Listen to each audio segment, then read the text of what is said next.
Can't imagine a world-famous name facing an awkward situation live on television? Chris Rock left the entire audience stunned, and Melania couldn't keep her composure. Chris Rock's subtle mockery of Trump. Trump is not playing, man. That's right. This time is totally different. He's working with the #1 African-American in the world, the richest African-American in the world, Elon Musk. That night, on stage, Chris Rock not only refreshed his jokes with sharp commentary about Trump, but also offered deep insights into his controversial decisions. These were not just funny stories, but reflections of the situations that had captured public attention in recent times.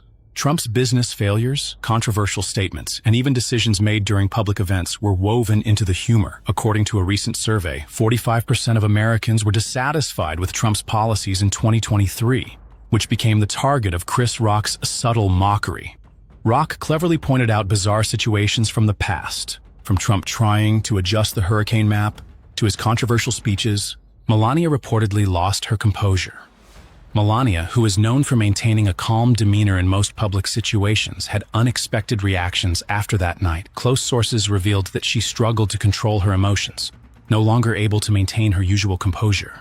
Although she didn't speak out, her body language made it clear that these moments were genuinely difficult for her. The fatigue and tension were visible on her face, making it hard to ignore her sense of helplessness in dealing with the public criticism. This was a rare moment where she couldn't hide her emotions, showing the significant impact of the situation. Trump's reaction: a predictable fury. After Chris Rock's mockery, Trump immediately reacted strongly. It was no surprise that he took to social media to share his thoughts. However, unlike some other situations, this response clearly showcased Trump's personality. As someone who stands firm in any difficult situation, whether facing criticism or challenges. He did not hesitate to counter the mockery, always asserting himself and finding ways to turn the situation around in his own way. While not everyone may agree with him, his reaction once again proved his consistency in leadership style. Thank you very much. Okay, but before we even get started, let's hey, the elephant in the room. President Trump's in the hospital from COVID, and I just want to say my heart goes out to COVID. Mocking Trump's notable situations. When it comes to Trump, we can't forget the special situations he's created. His strange statements and controversial decisions have become integral parts of the stories shared widely. Chris Rock skillfully incorporated these moments into his humor. From the infamous disinfectant comment to surprising decisions about international events, Trump's legacy and the stories around it. People often talk about a leader's legacy, but Trump's legacy has left a particularly unique mark. The decisions he made, whether controversial or not, have created a distinct image, and the public's reaction has proven this. According to a Pew Research report, dissatisfaction with Trump's policies has risen to over 60% in certain areas. Although there were difficulties in fulfilling some commitments, he still maintained a significant influence. The internet's reaction. As usual, the internet didn't miss the chance to create parody videos and memes about the notable situations. The videos about Trump quickly went viral on social media, attracting millions of shares and comments. The video about Trump received over 1 million shares on Twitter, showing the great public interest in this situation. Melania's role in the scene. Melania, though rarely showing emotions, cannot be ignored in this situation. Despite moments that seemed tired or uncomfortable, she kept her composure. In contrast to her husband's optimistic speeches, Melania increasingly appeared reserved and did not engage in public debates. This led the public to wonder whether she is facing many unspoken challenges. The future of Trump and Melania. Could this be the end of the tension between Trump and Melania? Will the couple continue their roles in this never-ending drama? Stay tuned for more in the video to understand the issue better. Fox News consistently reports misleading information about the U.S. economy, despite the unemployment rate decreasing and jobs increasing rapidly. Is this the truth, or just a campaign to distort information and place blame? Fox News and misleading stories. On channels like Fox News, misleading stories about the economy frequently emerge. One of the most controversial issues is the tendency to blame the economic policies of an individual or group, while the truth is often quite different. What President Trump inherited was a disaster from Biden. We're going to fix it. The other countries need our economy more than we need their economy. They've been ripping us off for decades, and we want fair and reciprocal trade. For example, When Fox News repeatedly associates economic failure with the current administration, they overlook the fact that the economy under the new leadership has seen significant job growth and a lower unemployment rate compared to the pandemic period. The reality? Since January 2021, nearly 16.2 million new jobs have been created, and the economy has made a strong recovery following the COVID-19 pandemic. According to data from the U.S. Bureau of Labor Statistics, GDP has shown impressive growth, surpassing major nations in recovery speed. So why does Fox News ignore these figures? Is it because they want to create a negative image of the present to pave the way for future election strategies? Economic reality versus MAGA narratives. Groups and individuals within the MAGA Make America Great Again movement have often commented on current economic issues. However, when compared with actual numbers, these claims begin to show a lack of foundation. Looking at the actual data from the Wall Street Journal, the U.S. economy under the current administration hasn't just recovered, but has outperformed other economies. Job growth, low unemployment rates, and industrial production all show stability. So why are some still deliberately creating pessimistic stories and exaggerating the difficulties? Are they simply trying to exploit public fears to serve their own interests? His first move is going to be, he has suggested that he would like to waive taxes for people under $150,000. That's aspirational, that when we balance the budget. And let me tell you, he's got a plan to balance this budget. The hypocrisy of tax cuts and budget cuts. One of the major criticisms from critics is the tax cuts for the wealthy, while worker support programs and public services are significantly slashed. With political backing, these cuts could reduce workers' incomes, while the wealthy continue to benefit from tax advantages. In 2017 alone, tax policies resulted in billions of dollars of benefits for large corporations and ultra-wealthy individuals. However, this has led to an increasing income gap, with wage workers still facing rising prices, expensive housing, and high living costs. As the president has said, a recognition that we have to accept, which is that, look, Joe Biden left this economy in a disaster. J.D. Vance's defense of Trump. A recent notable reaction is J.D. Vance's weak defense of the previous administration. In an interview, Vance tried to blame current economic difficulties but failed to provide any concrete evidence to back his claims. His words reflect one of the strategies frequently used by Trump supporters, blaming others instead of acknowledging past mistakes. In reality, the U.S. economy is gradually recovering, and continuing to blame previous administrations only makes it harder to build a sustainable economy. The irony of Jesse Watters' family Fox News host. Jesse Watters recently shared that a member of his family might lose their job due to budget cuts. However, the irony lies in the fact that the very policies promoted by his supporters are the ones causing many families to face financial difficulties. This is a great irony. Those who strongly advocate for policies benefiting the wealthy are unaware that these policies are harming their own families and working people. Call for worker-friendly policies. At the same time, we cannot forget the call for policies that support workers. Instead of focusing only on the interests of large corporations and the ultra-wealthy, real measures must be taken to support workers, the people who work hard but can't make ends meet. We need policies that reduce the cost of living, lower housing prices, and increase wages to ensure everyone can live a dignified life. This is what a truly strong and sustainable economy looks like. Why? Despite the U.S. economy heading in the right direction with positive numbers, are there still many people deliberately distorting and misrepresenting the truth to serve their own interests? Keep watching the video to understand the full story. Canada threatens to cut electricity. Exports to the U.S. A looming energy crisis? The U.S. may soon face an unprecedented energy disaster. Millions of households, factories, and businesses could lose power. Why? Canada is threatening to cut electricity exports, a direct response to Trump's 25% tariffs. Is this just a bluff? Or is the U.S. truly on the verge of an energy crisis? U.S.-Canada trade war takes a dangerous turn. The U.S.-Canada trade tensions have been simmering for years, but in February 2025, the Trump administration made a bold move, reinstating a 25% tariff on steel, aluminum, and other key imports from Canada and Mexico. Objective? To protect U.S. industries, reduce imports, and boost domestic production. But Canada refused to stay silent. On March 2, 2025 in Ontario, Premier Doug Ford issued a firm warning. If the U.S. continues its unfair tariff policies, we won't hesitate to cut electricity exports. Less than 24 hours later, Prime Minister Justin Trudeau's administration responded, "The U.S. must not underestimate Canada. If they tax our goods, we have ways to retaliate." But can Canada really pull the plug on the U.S.? Can Canada actually cut off U.S. electricity? Each year, Canada exports 65 terawatt-hours of electricity to the U.S., making up around 10% of U.S. electricity imports. Which states would be hit the hardest? New York, Vermont, Michigan, Minnesota. Economic impact of an electricity cutoff. Electricity prices could skyrocket by 30 to 50% in affected regions. U.S. manufacturing, especially in the auto and tech industries, could face major disruptions. Households would see record-breaking utility bills. But can Canada really flip the switch overnight? Not that simple. The North American power grid is deeply integrated. Shutting off power instantly is nearly impossible. Canada also depends on electricity revenue. In 2024, exports to the U.S. were worth $2.3 billion. A more likely move?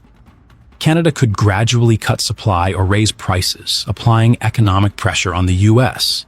So if Canada doesn't immediately cut electricity, what other tactics could they use to escalate tensions? Canada's strategic weapons: electricity, steel, nickel, and oil. Beyond electricity, Canada holds several economic trump cards: steel and aluminum. The U.S. imports 30% of its aluminum from Canada. Cutting supply could send prices soaring. Nickel. Canada supplies 20% of U.S. nickel imports, a critical metal for electric vehicles and lithium batteries. Oil and gas. The U.S. imports 1.4 million barrels of crude oil per day from Canada. Any disruption could send fuel prices skyrocketing. Will Trump back down? Or will the war escalate? On March 4, 2025, Trump addressed Congress. "We will not surrender. Tariffs make America strong." Trump dismissed concerns about Canada cutting electricity. The White House warned of retaliatory tariffs on Canadian goods if they dared to act. Northeastern states began to worry about soaring electricity costs and potential shortages. But is Trump making a strategic miscalculation? Worst case scenario: a full-blown energy crisis. If the U.S. and Canada fail to reach an agreement, blackouts could hit northern states. Electricity costs could double or even triple. The U.S. manufacturing sector could grind to a halt. This is no longer just about steel, aluminum, or power. It's a looming energy crisis. Will Canada really pull the plug?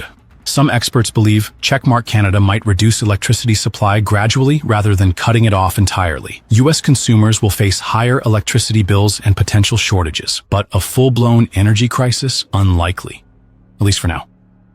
If you want to follow this developing situation, stay tuned for the next update.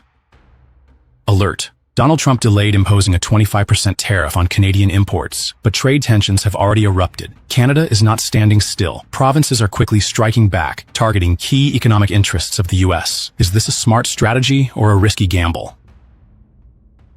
British Columbia, BC, a key gateway connecting the U.S. to Alaska, did not wait for a federal response and took immediate action. BC Premier David Eby declared, "We will not stand by while our economy is under attack. If Washington continues to impose tariffs, we have strong measures to respond." BC proposed tolls on U.S. commercial trucks passing through British Columbia to reach Alaska. This corridor facilitates over $720 million in goods transported annually. Furthermore, BC announced a ban on liquor imports from Republican LED states, particularly California, Texas, and Florida. This move directly targets the U.S. wine and spirits industry, reinforcing BC's firm stance in the trade conflict. The federal government of Canada could not ignore the U.S. actions. Prime Minister Justin Trudeau made his position clear. Canadians are reasonable, and we are polite, but we will not back down from a fight. Not when our country and the well-being of everyone in it. Canada officially imposed a 25% tariff on $155 billion worth of used goods, targeting aluminum, steel, consumer goods, and agricultural products. Finance Minister Dominic LeBlanc emphasized, Canada does not seek a trade war, but if the U.S. imposes tariffs, we will retaliate. Nova Scotia banned U.S. companies from bidding on government contracts and doubled road tolls for American commercial trucks. Alberta's Premier, Danielle Smith, warned the Trump administration is forcing Canada into a defensive stance. If this continues, both sides will suffer the consequences. Manitoba and Newfoundland took decisive action by banning U.S. liquor imports and reviewing trade contracts to reduce reliance on American suppliers. Many Canadian businesses joined the movement, boycotting US goods and applying economic pressure on American producers. Rather than just countering Trump's tariffs, Canada is shifting its entire trade strategy. Under the Comprehensive and Progressive Agreement for Trans-Pacific Partnership, CPTPP, Canada has strengthened exports to Japan, Australia, and Southeast Asia. Trade Minister Mary Ng stated, "We are building a trade ecosystem that is less dependent on the U.S." Meanwhile, Canada is also increasing exports to Europe through the Comprehensive Economic and Trade Agreement, CETA, leveraging tariff-free trade opportunities to reduce reliance on the U.S. market. To support this transition, the government is offering financial incentives to help businesses shift exports to alternative markets, ensuring economic stability amid ongoing U.S. trade pressures. Trade disputes between the U.S. and Canada are nothing new. In 1982, the softwood lumber conflict erupted when the U.S. accused Canada of subsidizing its timber industry. This battle has persisted for decades, with multiple legal cases at the World Trade Organization, WTO. More recently, in 2018, the Trump administration imposed tariffs on aluminum and steel, prompting Canada to retaliate with tariffs on politically sensitive U.S. exports, including agricultural goods from swing states. The U.S. claims that its tariffs are justified under national security grounds, but Canada argues that this violates the United States-Mexico-Canada Agreement, USMCA. Although Canada could take legal action at the WTO, past experience shows that the U.S. often ignores unfavorable rulings. As world leaders gathered in London for an emergency summit to support Ukraine, Donald Trump was missing. While leaders like Keir Starmer and Zelensky discussed military aid, Trump played golf and attended private events. With global security at stake, is the U.S. losing its leadership role? Will the world move forward without America? This summit, hosted by UK Prime Minister Keir Starmer, brought together top leaders from the European Union and NATO. Their goal was clear: to increase military and economic aid for Ukraine and ensure lasting peace.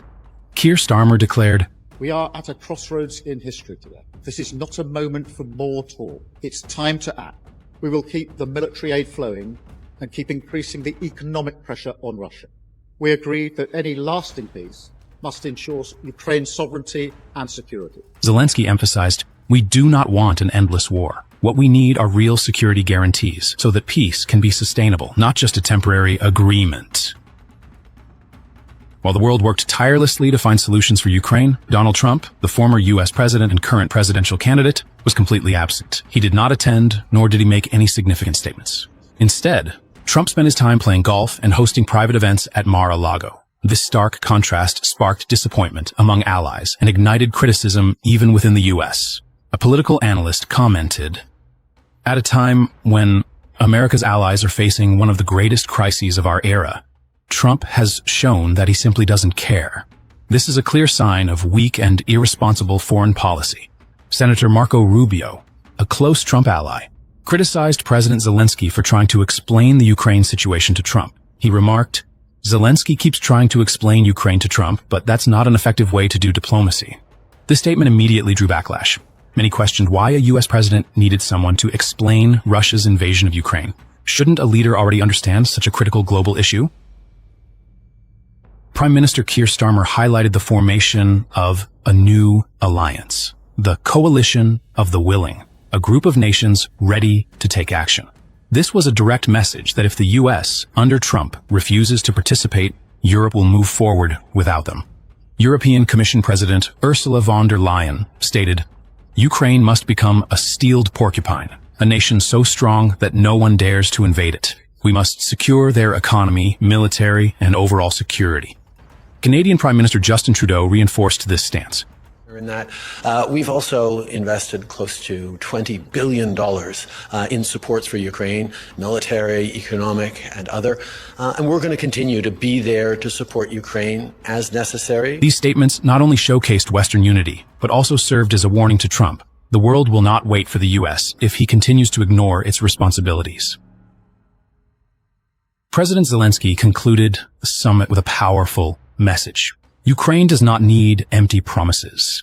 They need action, weapons, economic aid, and most importantly, a real alliance to safeguard peace. Zelensky stated, "We are grateful to the U.S. for past support, but our future cannot be threatened by irresponsible politicians. We need a lasting peace, not an endless war." The question now is, if Donald Trump returns to the White House, will the U.S. continue its commitment to Ukraine? And if the U.S. withdraws, does the world have enough strength to stand against Russian expansion? The answers will become clear soon. But for now, one thing is certain. The world is moving in one direction, while Trump is moving in another.